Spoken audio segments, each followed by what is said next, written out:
मेरे बहुत ही प्रिय साथियों, हृदय की गहराई से अभिनंदन, बहुत बहुत हार्दिक स्वागत।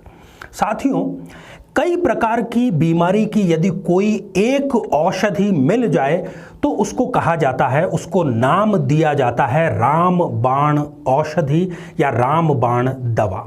साथियों, बिल्कुल आपने सटीक ढंग से पहचाना।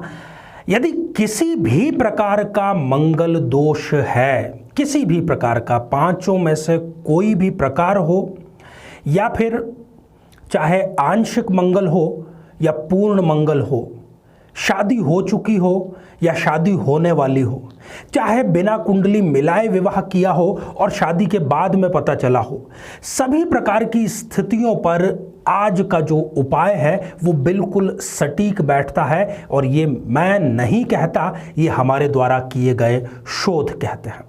साथियों, इस पर चर्चा करें इससे पहले एक बेहद ज़रूरी सूचना कि हम हमारे प्रत्येक एपिसोड के अंत में किसी न किसी जातक के प्रश्न का उत्तर देते हैं और ये हमें प्राप्त होते हैं आप लोगों के ही द्वारा YouTube कमेंट के माध्यम से। अपना प्रश्न लिखने से पहले #आचार्य चंद्रकांत इस शब्द का प्रयोग ज़रूर करें और साथ ही हम जो प्रश्न आपसे पूछेंगे, जो कि बेहद आसान होगा, उसका उत्तर जो सही देंगे उन्हीं कमेंट्स में से हम किसी एक का चयन करते हैं। साथियों, हमारी इस प्लेलिस्ट को आप देखेंगे तो मंगल पर लगभग सारे बिंदु हम कवर कर चुके हैं। अब बात थी कि कोई रामबाण इलाज आ जाए, क्योंकि इसके प्रभाव तो कई प्रकार के हैं। किसी में ये विवाह में देरी करता है तो किसी में ये विवाह में इतनी देरी कर देता है कि व्यक्ति को अविवाहित ही रहना पड़ जाता है। कभी ये विवाह करवा भी दे तो दाम्पत्य जीवन को खराब कर देता है या तलाक की नौबत लेकर के आ जाता है।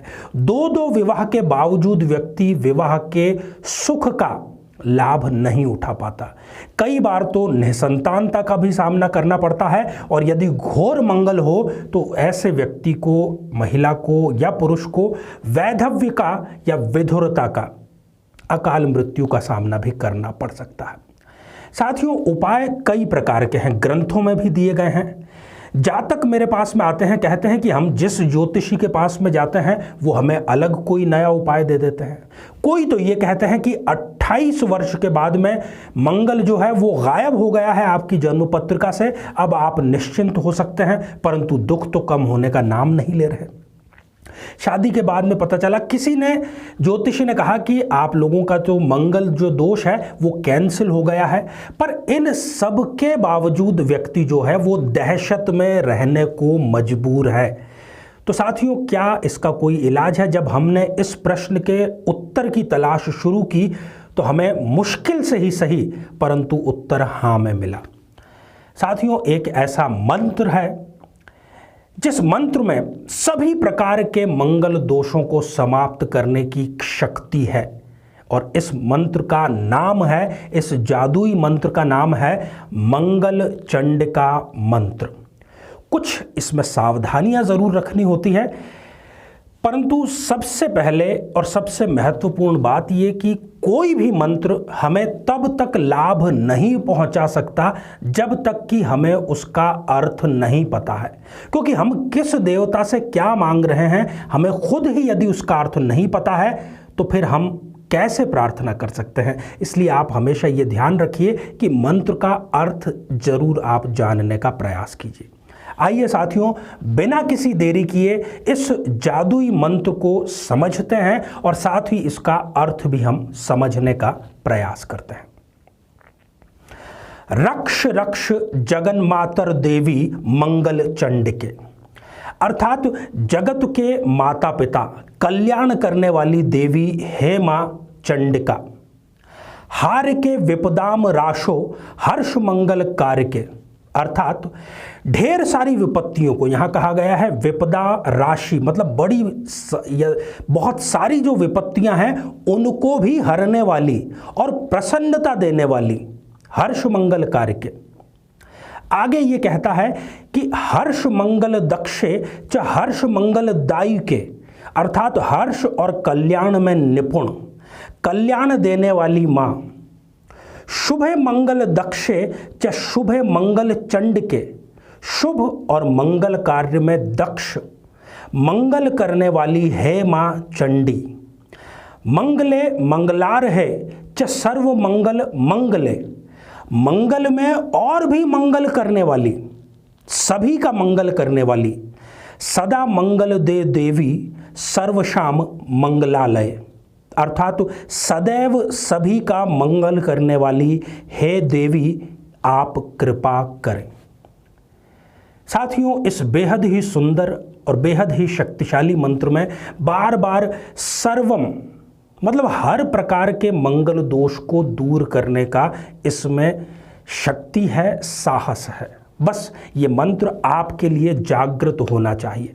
साथियों, ये माता का मंत्र है, थोड़ा सा इसमें तांत्रिक तो पुट भी है, इसलिए मैं आपको यही सलाह दूंगा कि किसी विद्वान की सलाह ज़रूर लें, क्योंकि हर प्रकार के मंगल दोष में इसको किस प्रकार से लागू किया जाना चाहिए, जैसे कि इसको किस वार से शुरू करना है, प्रातः काल करना है या संध्या काल में करना है, आपकी जल तत्व की राशि है, वायु तत्व की राशि है या अग्नि तत्व की राशि है, मंगल के किस नक्षत्र से आपको प्रारंभ करना है, कितनी संख्या में इसको करना है, ये सारे जो प्रश्न हैं ये इसलिए नहीं दिए जा सकते क्योंकि ये हर प्रकार के मंगल दोष के लिए अलग रूप से लागू होंगे, पर परिणाम आपको 1000% ज़रूर मिलेंगे। तो साथियों, मंगल दोष के निवारण की आपकी जो यात्रा है वो आज यहीं पर समाप्त हो जानी चाहिए। तो आप इसका लाभ ज़रूर लें। और साथ ही अब हम बढ़ते हैं आज के हमारे कमेंट के चरण की ओर। आज हमने कमेंट शामिल किया है अमित भागवत जी का, जो कि उन्होंने लिखा है पूना महाराष्ट्र से। आपने 2 प्रश्न किए हैं कि सरकारी नौकरी कब लगेगी और संतान प्राप्ति कब होगी। सरकारी नौकरी के योग आपके अभी चल रहे हैं। अक्टूबर 2020 से पहले पहले आपको कोई सुखद खबर मिलना चाहिए और इसके बाद ही अर्थात अक्टूबर 2020 के बाद ही आपको संतान प्राप्ति का भी बहुत सुंदर योग निर्मित हो रहा है। तो मेरी तरफ से आपको अग्रिम बधाई। साथियों, अब बेहद आसान सा आज का प्रश्न कि कई ज्योतिषी मंगल दोष के कितने वर्ष की अवस्था में समाप्त होने का दावा करते हैं। आयु कितनी बताई गई है, वही आज का उत्तर है। आप सभी स्वस्थ, समृद्ध और शांतिपूर्वक जीवन व्यतीत करें। नमस्कारम। किसी समस्या का सामना कर रहे हैं, जैसे कि शादी में देरी होना, पति पत्नी में मनमुटाव या तलाक तक की नौबत आ जाना, संतान का प्राप्त न हो पाना, नौकरी या धन प्राप्ति में बाधा आना, जीवन के प्रत्येक क्षेत्र में किसी न किसी प्रकार की बाधा आना, तो आज ही अपनी जन्म पत्रिका का संपूर्ण विश्लेषण करवाएं और पाएं समस्या से सदैव के लिए मुक्ति।